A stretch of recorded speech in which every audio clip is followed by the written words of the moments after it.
We talked less and listened more, to our breaths, to the subtle creak of the couch as we leaned closer. His eyes searched mine for permission, and in that moment, I gave it. His lips met mine slowly, carefully, as if we had all the time in the world. The kiss deepened, and with it, the guilt and thrill tangled together until I could no longer separate them. My mind screamed this was wrong, but my body didn't pull away. We didn't go further that night, not physically, but emotionally. A line had already been crossed and I knew it. When Arif returned, Samir and I acted like nothing had happened. We laughed and chatted, but beneath the surface, a current ran between us. Every stolen glance was a reminder of the moment we'd shared. Over the next few weeks, I found excuses to be around Samir whenever he visited. Sometimes we only talked. Sometimes our conversations carried that same charged undercurrent.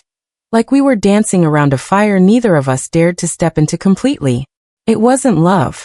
Not really. It was a craving, for attention, for validation, for something I didn't realize I was missing until Samir gave me a taste of it. Eventually, Samir moved back to his hometown, and the space between us grew too wide to bridge. We never confessed to Arif.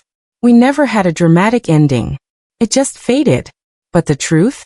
That night, when my husband left me alone with his friend, I felt more alive than I had in years. And that feeling, the one I shouldn't have wanted but couldn't resist, has stayed with me ever since. Sometimes, infidelity isn't about wanting someone else more than your partner. Sometimes, it's about wanting to feel like more than you've been allowed to be. It started on an ordinary Friday night. My husband, Arif, had invited his childhood friend, Samir, over for dinner. They hadn't seen each other in years, and I could tell from the moment Samir walked through the door that their bond was still strong. Samir was different from the men I usually met. Confident but gentle, with a quiet smile that seemed to notice everything. He carried himself like someone who had seen a lot but still believed in kindness. I remember thinking he looked warm, safe. The evening began with laughter.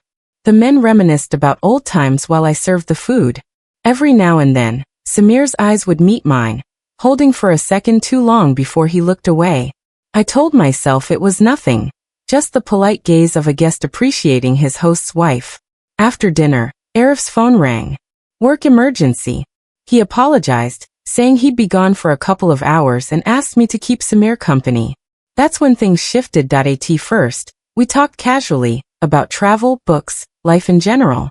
But with each passing minute, our words went deeper. Samir told me about his recent heartbreak, how he'd ended a long relationship and was feeling lost. I admitted that my own marriage, though steady, had lost its spark. It felt dangerous to say it out loud, but his understanding made it easier. We sat closer.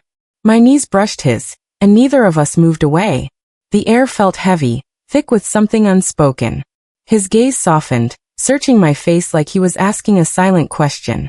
"You seem lonely," he said quietly. I should have stopped him. I should have said something about loyalty, about boundaries. Instead, I just whispered, "Sometimes."